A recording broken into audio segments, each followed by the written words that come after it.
ہم نے تمہیں اس دنیا میں اپنی عبادت کے لیے پیدا کیا ہے، صرف اور صرف اپنی عبادت کرنے کے لیے پیدا کیا ہے۔ لہذا ہمیں اور آپ کو چاہیے کہ ہم اور آپ اللہ تبارک و تعالیٰ کی عبادت کریں، اللہ تبارک و تعالیٰ کی عبادت کرے۔ اللہ تبارک و تعالیٰ نے ہمیں جس مقصد سے اس کائنات میں بھیجا ہے، ہمیں اور آپ کو اس مقصد کو سمجھنا چاہیے، ہمیں اور آپ کو اس مقصد کو سمجھنا چاہیے۔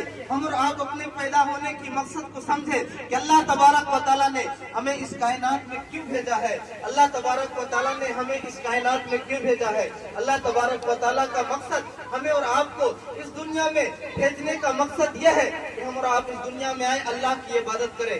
عبادت کا نام، عبادت صرف نماز پڑھنے کا نام نہیں ہے، عبادت صرف روزہ رکھنے کا نام نہیں ہے، بلکہ عبادت آپ کے چلنے کا بھی نام ہے، عبادت آپ کے کھانے پینے کا بھی نام ہے۔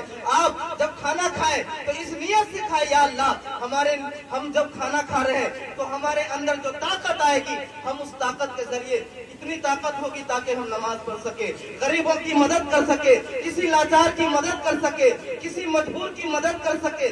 اس نیت سے اگر آپ کھانا کھاتے ہیں وہ بھی عبادت ہے۔ اگر آپ چل رہے ہیں تو آپ کس ارادے سے چلے، یا اللہ میں نیک ارادے سے فلاں جگہ جا رہا ہوں، اللہ کی رضا کے لیے اگر آپ چلیں گے وہ بھی عبادت ہے، اللہ کی رضا کے لیے کھانا کھائیں گے وہ بھی عبادت ہے۔ جب آپ اپنے منہ سے کوئی کلام کریں گے، بات چیت کریں گے، اسلام کی بات کریں گے، اگر کسی کو سمجھا رہے ہیں، دو بھائیوں کے درمیان کہیں جھگڑا ہو رہا ہے، آپ اس نیت سے سمجھائیں کہ ان دونوں میں اصلاح ہو جائے، ان دونوں میں اتحاد ہو جائے، یہ دونوں بھائی آپس میں مل جائے، یہ بھی عبادت ہے۔ عبادت صرف نماز نہیں ہے۔ آپ یہ نہ سوچیں کہ اللہ نے ہمیں عبادت کرنے کے لیے پیدا کیا ہے تو ہم 24 گھنٹہ نمازیں پڑھتے رہے، دنیا کی اور دیگر کام نہ کرے۔ سارا کام عبادت ہے، آپ جتنا کام کریں سب عبادت ہے۔ آپ کا سونا بھی عبادت ہے۔ اس نیت سے سوئے کہ اللہ میں اس نیت سے سو رہا ہوں تاکہ میری نیند مکمل ہو جائے، فجر کی نماز پڑھ سکوں، یا اللہ میری نیند مکمل ہو جائے، ظہر کی نماز پڑھ سکوں، دن میں اپنے بال بچوں کے لیے میں حلال طریقے سے رزق کما سکوں۔ اگر آپ اس نیت سے سوتے ہیں تو آپ کا سونا بھی عبادت ہے۔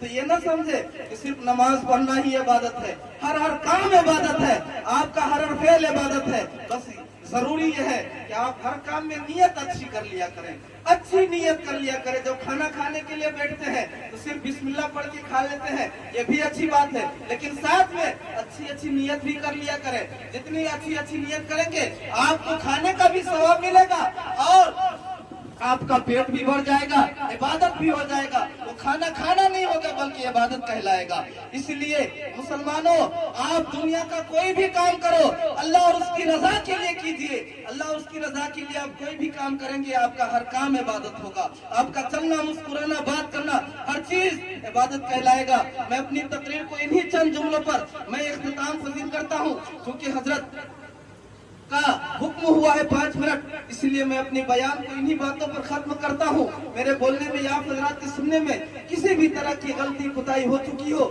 مولا تبارک و تعالی ہم تمام سب کی غلطی کوتاہیوں کو معاف فرمائے۔